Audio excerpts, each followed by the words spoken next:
The San Francisco sky cracked open the night Nina Carter went into labor. Rain lashed against the emergency room windows like fury unleashed, each droplet exploding under the harsh fluorescent lights. The air was thick with humidity, antiseptic, and the sharp rattle of gurney wheels that echoed like panic in motion. Nina gripped the metal armrest of the wheelchair, her knuckles pale against her skin. Another contraction tore through her, sudden and violent like a rogue wave. She clenched her jaw, swallowed her scream. "Not now! Not here!" "How far apart are the contractions?" the nurse asked, her voice warped by the chaotic hum of the ER. 3 minutes, Nina gasped, her breath shallow and erratic. Around her wrist, a worn silver bracelet caught the clinical light. It was the only thing she had kept from a past she thought was buried, a promise shattered like glass underfoot. The automatic doors whooshed open, letting in the scent of rain and the Friday night madness of the city.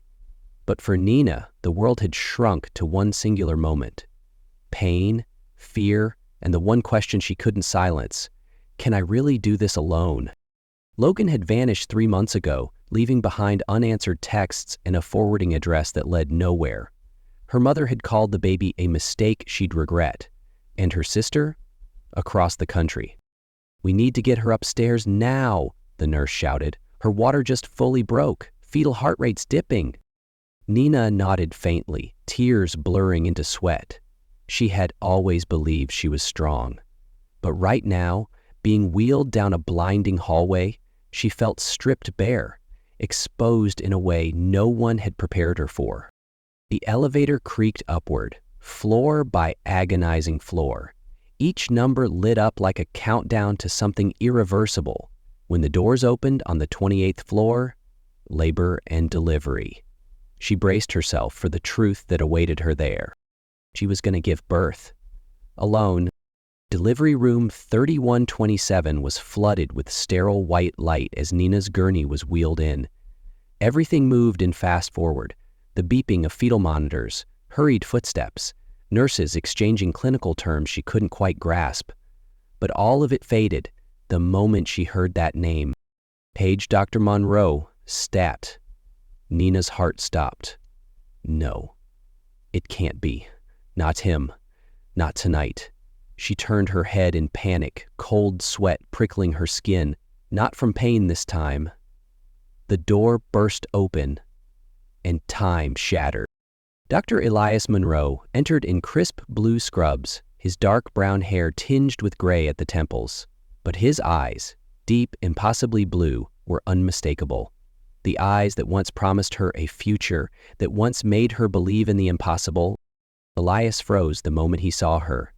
His clipboard slipped from his hand. "Nina." Just one word, soft as a sigh, heavy as history. She turned her face away, heart twisting. He couldn't see her like this. Disheveled hair, pale skin, body trembling. Nothing remained of the proud young woman who once dreamed of building a better world with him. "I'm Dr. Monroe," Elias said, his voice a practiced calm. "I'll be delivering your baby tonight." Another contraction crashed through her like a tidal wave. Nina let out an involuntary cry. Instinctively, Elias moved closer, placing a steady hand on her shoulder, his expression both clinical and kind. His touch, heartbreakingly familiar. "Don't," she whispered as the pain receded. "Don't look at me like that." "Like what?" "Like you still care." Elias hesitated. His eyes flickered. "Tonight, I'm your doctor. Nothing more. I'm here to make sure you and your baby are safe." "My baby," Nina said firmly, as if reaffirming a truth. The child who would grow up without a father, just like she had. A cycle repeating, a legacy of wounds passed down like heirlooms. And now, in this place where so many lives began, her own heart cracked open. Not from labor, but from the weight of a name, a glance, and a man who had once meant everything. This contraction came without warning, not like a crashing wave, but a dull, lingering ache that clawed its way through her, like a wound long buried being torn open again. Nina gritted her teeth, her whole body slick with sweat. She couldn't tell what hurt more, the labor or the loneliness creeping in beside it. Elias had just finished checking her vitals. "I'll be back in 15 minutes, he said quietly, not meeting her eyes. She watched the way his shoulders stiffened before he left. Only when the door clicked shut did she exhale, like she had finally been allowed to fall apart. The door opened again. A different presence entered. A woman in her 50s, white coat, hair streaked with silver, eyes both sharp and warm.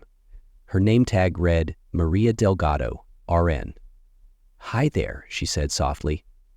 "I'm Nurse Maria. Dr. Monroe will be back shortly, but I'll stay with you for now." Nina gave a slight nod, her throat tight with unshed words. She didn't need words to read what was unspoken. Years of delivering babies had taught her that not all pain in the room came from the body. "We used to know each other," Nina whispered between contractions. Maria nodded without pressing. "Want to talk about it? Sometimes it helps. Gives your mind something else to hold on to." Nina stared at the ceiling. In her mind, images flickered like an old film reel.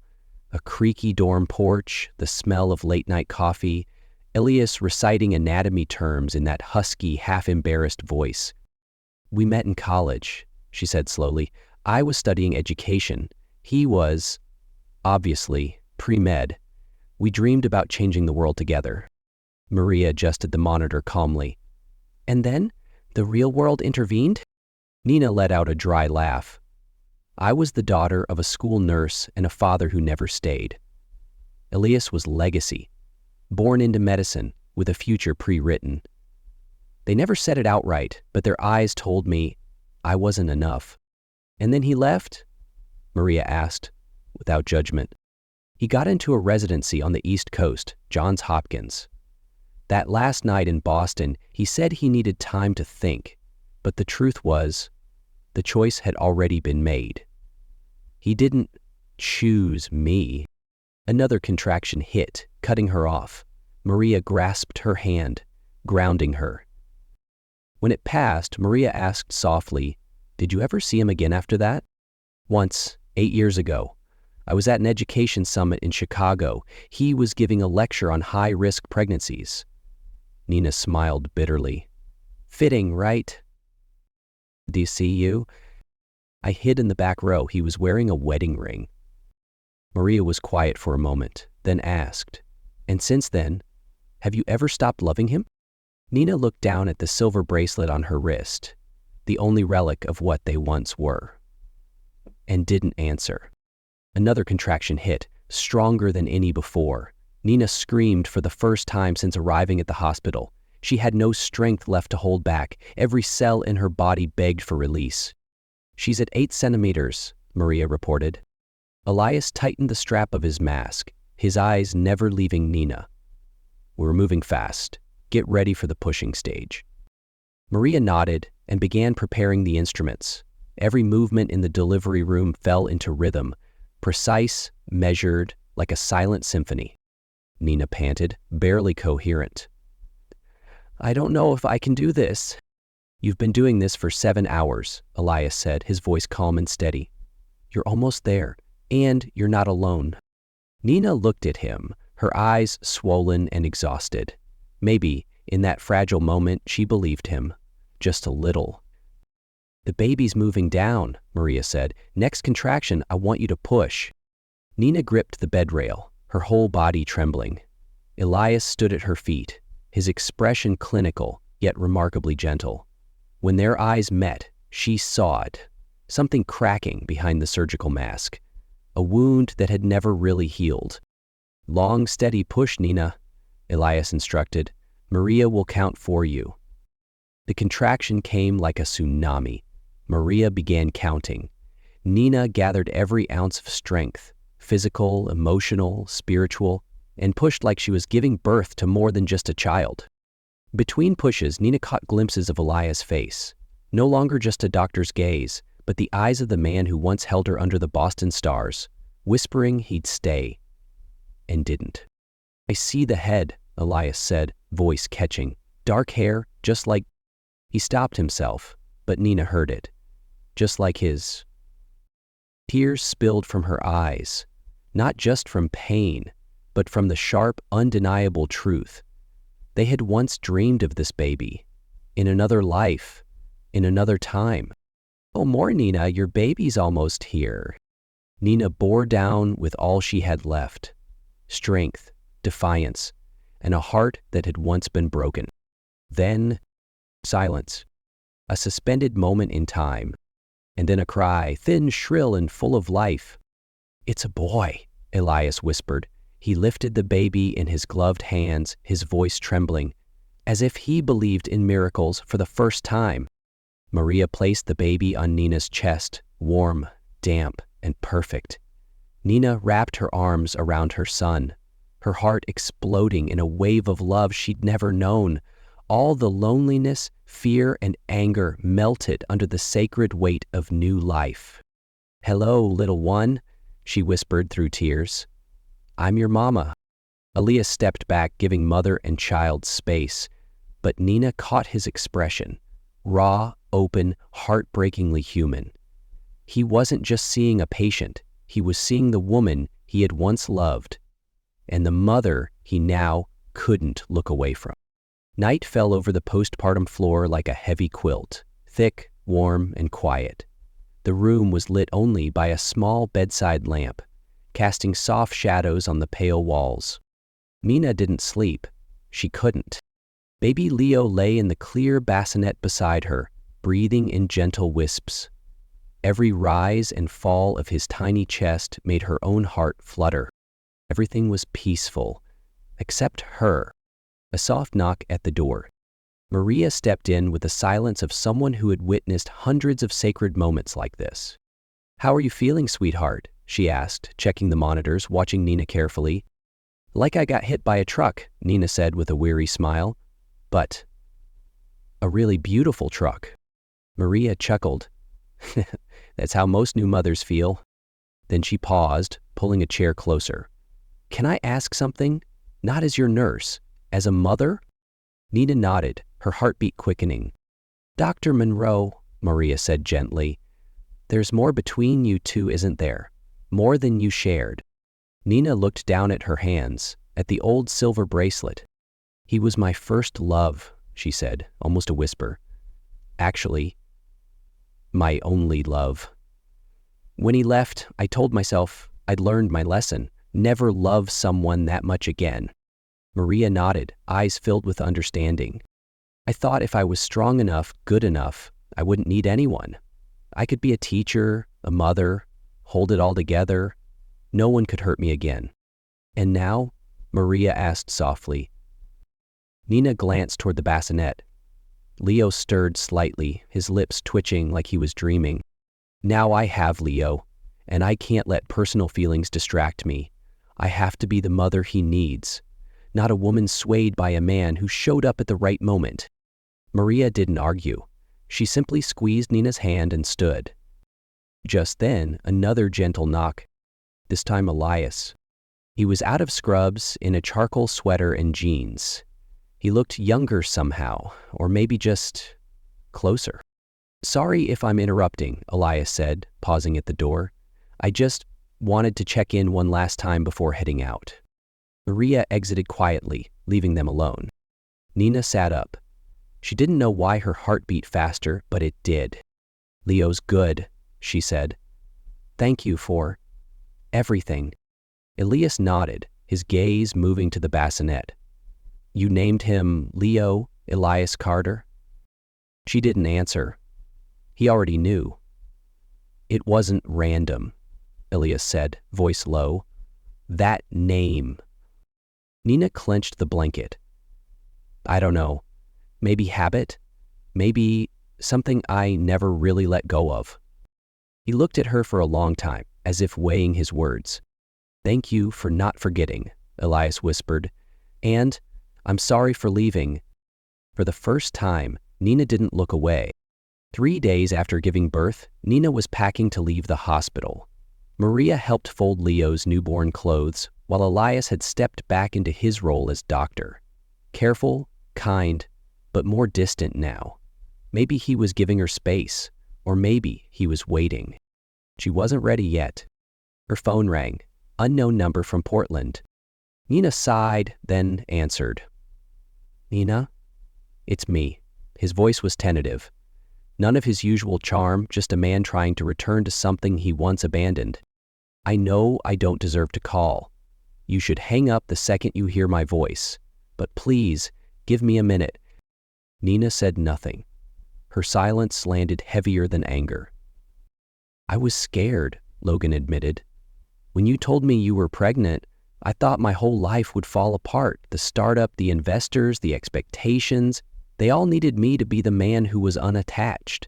And I didn't know how to be a father. So I ran, because that's what I do." "And now?" Nina asked, her voice flat. "I can't stop thinking about you, about my son. For the past 3 nights I've been lying alone in that sleek, empty apartment. And for the first time in my life, I felt something was really missing. Not success, not money, family." Nina breathed deeply. A part of her wanted to believe him. Another part still remembered all the quiet doctor's visits, all the fear she carried alone. "We'll be home by 3. If you want to meet your son, come." Logan arrived at 3:05, holding fresh flowers, a small gift bag, and an unmistakable look of guilt. His eyes scanned the tiny third-floor apartment, the whole world now for Nina and Leo. She let him in, and when he saw Leo, something softened in his face. Something real. "God, he looks like you," Logan whispered. "And maybe a little like me?"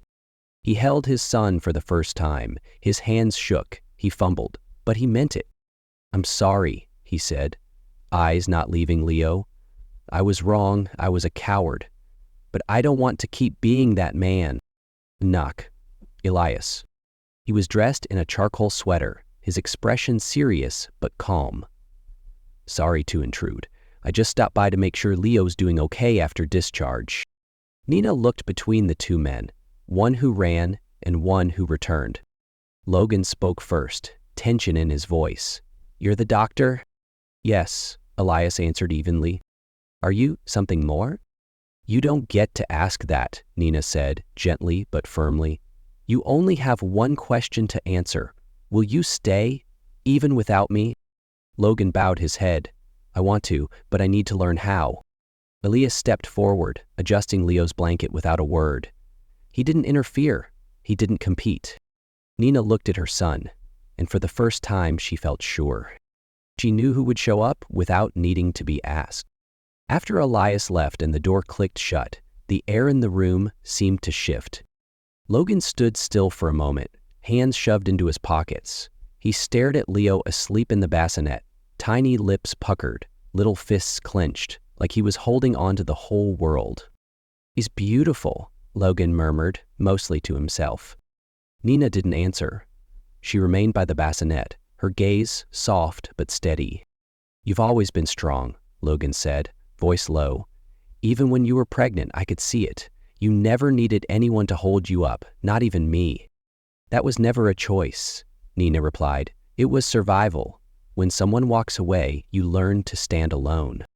Logan nodded, turning slightly. He looked toward the window as if searching for the right word somewhere in the dark. "Maybe. I convinced myself I could do this. Be a dad. Come back, apologize, do the right thing. But what?" Nina asked calmly.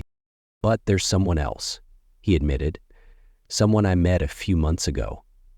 Things were messy when you told me. I tried to end it with her, tried to come back. But last night I realized I don't want to end things with her. And I don't want to step into fatherhood. Not now."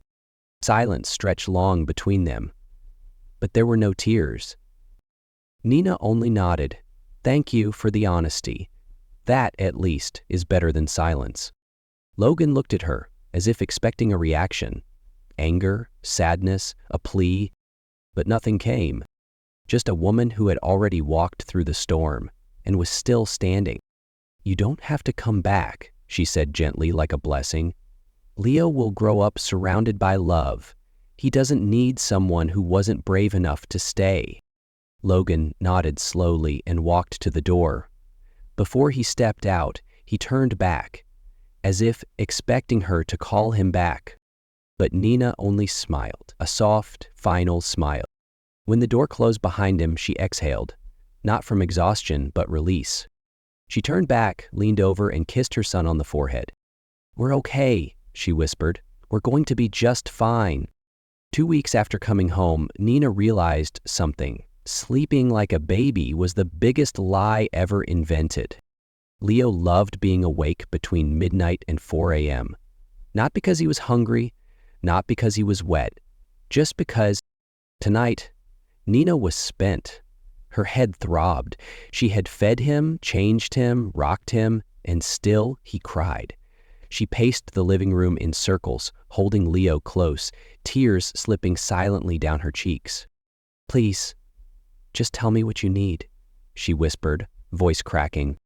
Leo kept crying, mercilessly. Her phone rang, Elias Monroe. She answered, her voice breaking. "I'm sorry.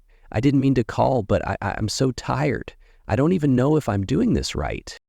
On the other end, Elias paused, then said, "I'm coming over. 20 minutes.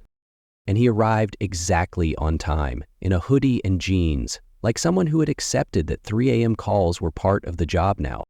"May I?" he asked gently, holding out his arms. Nina handed Leo over, relief and defeat mingling in her chest. Elias held the baby with a confidence that stunned her. He began to sway, slowly, to some ancient rhythm only he seemed to know. Leo quieted gradually, his cries softening into tiny hiccups. "It's called the colic hold," Elias explained softly. "Sometimes they need specific motion to help calm their nervous systems." Nina sank onto the couch, eyes wet. "You're good at this."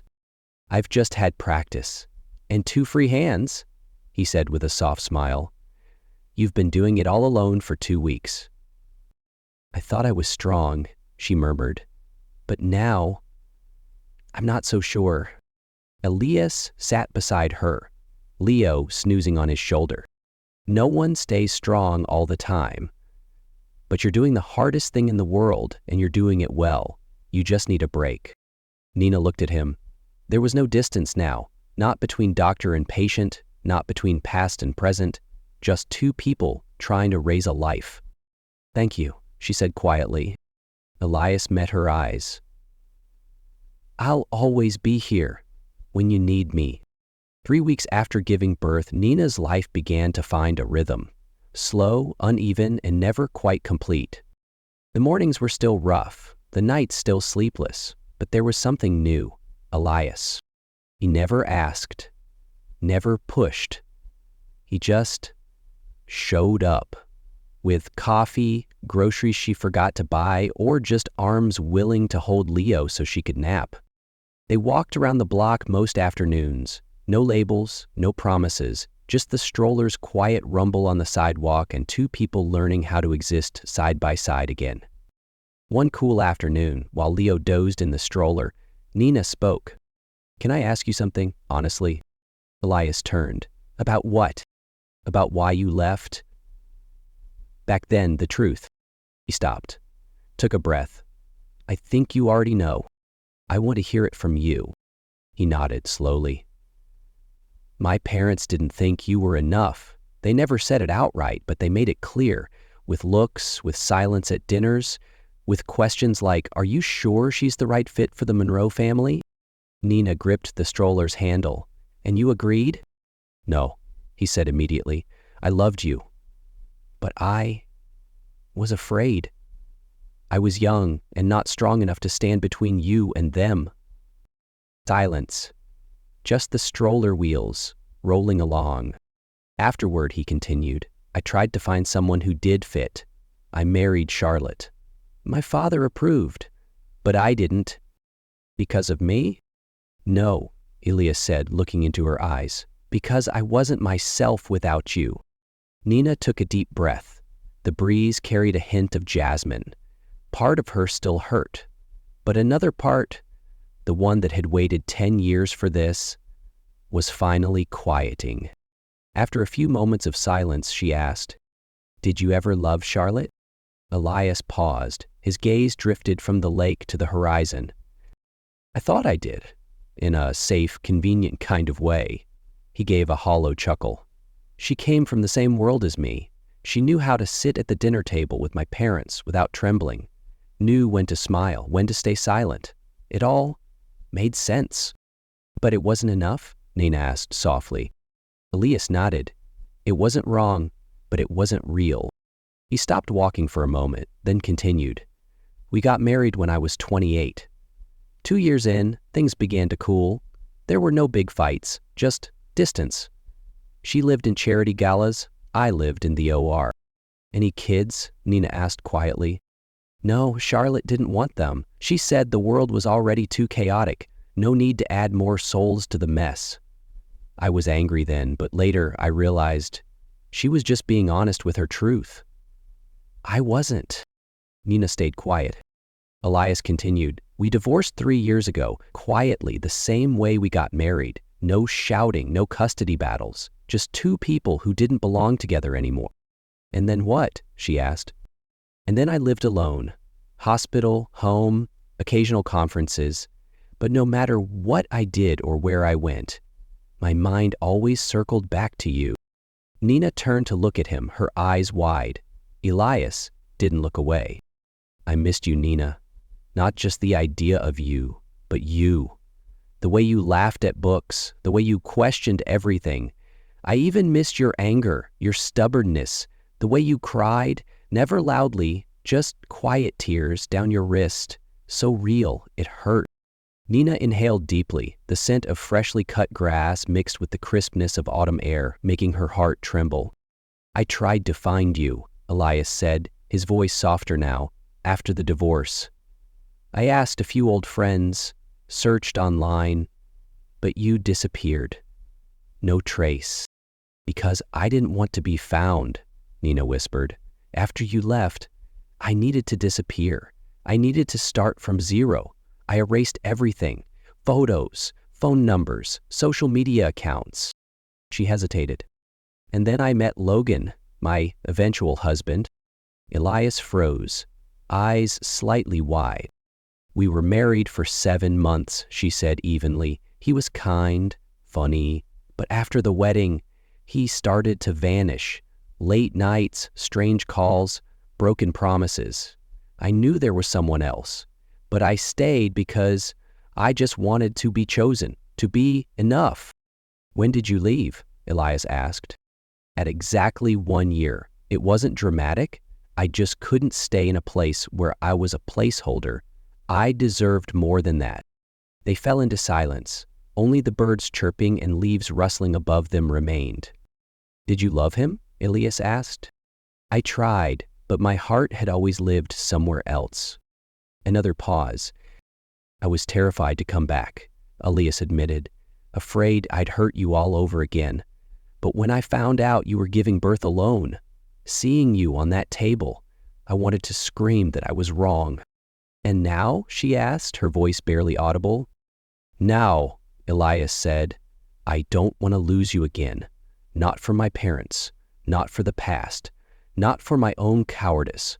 I want one thing, to walk beside you, even slowly, even if you're not ready. I'll wait.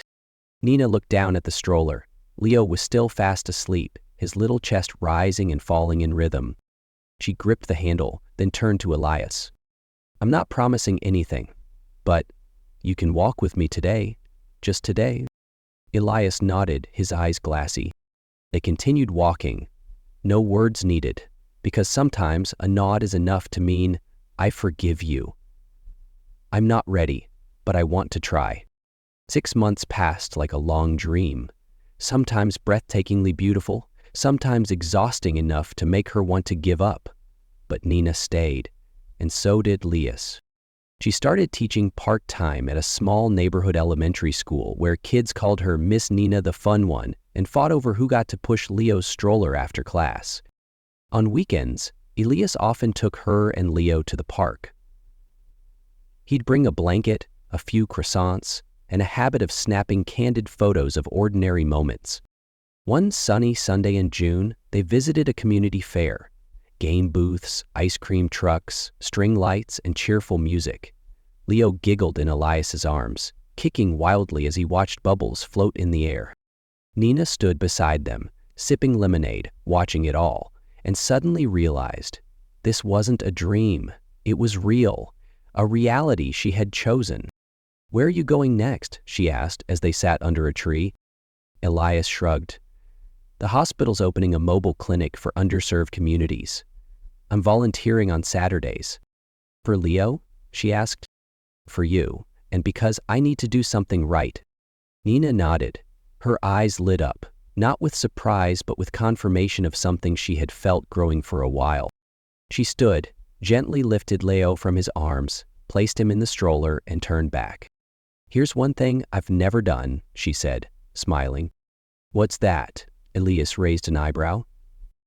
"I've never asked if you wanted to stay, not out of obligation, but because I choose you." He said nothing, but his eyes shone. "So," Nina said, shy but steady, "I choose you. This time, it's me choosing." Elias laughed, startled and deeply moved. He stood, pulled her into a hug as fairground music and children's laughter swirled around them.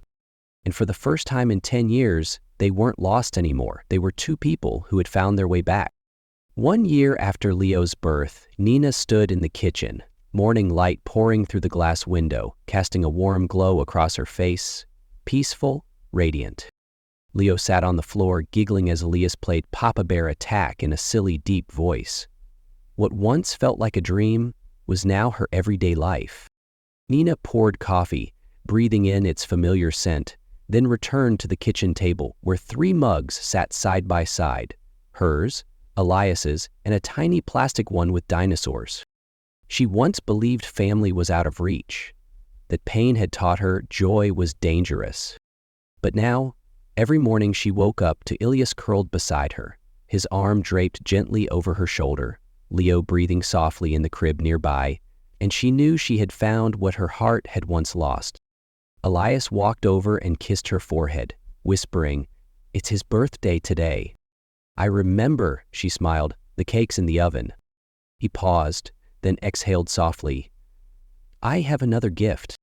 Nina tilted her head, her eyes already glistening, as if she knew, as if she had been waiting. Elias knelt. No flowers, no diamond sparkle, just a simple silver ring resting in his open palm. "I lost you once," he said quietly but firmly. "If you'll let me, I want to walk beside you. This time, no missed steps. Will you marry me?" Nina said nothing for a few seconds. Her eyes filled, not with hurt, but with something deeper. She nodded, "Yes." Leo clapped, instinctively, as if sensing something special had just happened. Elias slid the ring onto her finger, then rose and embraced her as soft music floated from the old radio. "My heart once got lost," Nina whispered, "but this time it didn't just find its way back." She looked at Elias, then at Leo, both her present and her future. Outside, the wind rustled the garden, carrying the sound of laughter and the scent of something sweet in the oven. Every ending is just the beginning of something new. And this time, she wasn't walking alone.